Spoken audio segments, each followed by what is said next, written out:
Hi viewers, அனைவருக்கும் வணக்கம். முருங்கா ஓலிஃபெரா என்ற தாவரவியல் கொண்ட முருங்கேசி என்ற குடும்பத்தைச் சார்ந்த, ஆங்கிலத்தில் ட்ரம்ஸ்டிக் என்று அழைக்கக்கூடிய, தமிழில் முருங்கை மரம் என்று அழைக்கக்கூடிய இந்த மரம் தற்போது நாம் பார்த்து கொண்டிருக்கின்றோம். இதில் உள்ள காய் மற்றும் இலைகள், இவற்றின் தண்டு அனைத்துமே பயனுள்ளதாக மனித உடலில் முக்கிய பங்கு வகிக்கின்றன. உதாரணமாக நாம் இலையை எடுத்துக்கொள்வோம். இந்த இலை சாப்பிடுதல் மூலம் கண் பார்வை தெளிவு பெறுகிறது மற்றும் இவை கல்லீரல் பிரச்சனை சரி செய்யப்படுகின்றன. இரத்தத்தில் உள்ள கொழுப்பை நீக்குகிறது. இரத்த அளவை கட்டுப்படுத்தி ஒரே அளவில் சீராக்கி வைக்கின்றன மற்றும் நமக்கு முடியின் வளர்ச்சிக்கு மிகவும் ஏதுவாக அமைகின்றன. மற்றும் நாம் இது சாப்பிடுவதன் மூலம் இரத்த சோகை சரி செய்யப்படுகின்றன. இது பார்த்தீங்கன்னா நிறைய வகைகள் உள்ளன. இது நாட்டு முருங்கை. மேல பாருங்க, முருங்கைக்காய் எவ்வளவு நீளமா இருக்கு. சுமார் 3 அடி நீளம் உள்ளது. அந்த முருங்கைக்காய் 2 அடியிலிருந்து 3 அடி நீளம் வருகிறது. அந்த முருங்கைக்காய் இது நாட்டு முருங்கை என்று அழைக்கப்படுகின்றன. இவை இல்லாமல் பால் முருங்கை என்று இருக்கிற முருங்கையில நிறைய வகைகள் இருக்கின்றன. நாம இப்ப பார்த்து கொண்டிருக்க முருங்கை யாழ்ப்பாண முருங்கை என்று அது தனி வகையாக உள்ளன. பால் முருங்கை, யாழ்ப்பாண முருங்கை, அது போல முருங்கையில நிறைய வகைகள் உள்ளன. நாம தற்போது பார்த்து கொண்டிருப்பது நாட்டு முருங்கை.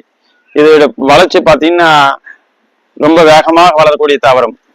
அதே மாதிரி பார்த்தீங்கன்னா இதனுடைய வலிமையா இல்லாம இருக்கும். ஏன்னா இது ஒரு புயல் காற்று அது போன்ற நிகழ்வு நடக்கும்போது இவை மரம் முறிந்துவிடும் அல்லது வேறோ சாயக்கூடிய தன்மை கொண்டது. இவை வேகமாக வளரக்கூடியது. சுமார் இவை 20 அடி முதல் 50 அடி உயரம் வரை வளரக்கூடியன. இது ஒரு பெரனியல் தாவரம். நம்ம இதை ஒரு பிரான்ச் கட்டிங் போட்டு வச்சா நமக்கு உடனே அது வித்தின் 1 மந்த்ல ரூட் ஃபார்ம் ஆகி புது தாவரமாக கிடைக்கும். அதனால இதை வளர்ப்பது எளிது. வாட்டரிங் டெய்லி போடணும். நம்ம மழை நாளில் வாட்டரிங் ஒரு 6 மந்த் தேவையில்லை.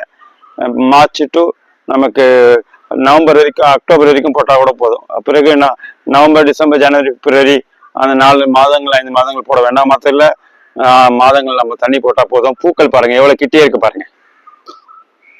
அதனால நமக்கு இதுல நிறைய காய்கள் வரும். இது பூக்கள் பாருங்க எவ்வளவு 3 அடி 4 அடியில பூக்கள் இருக்கு பாருங்க.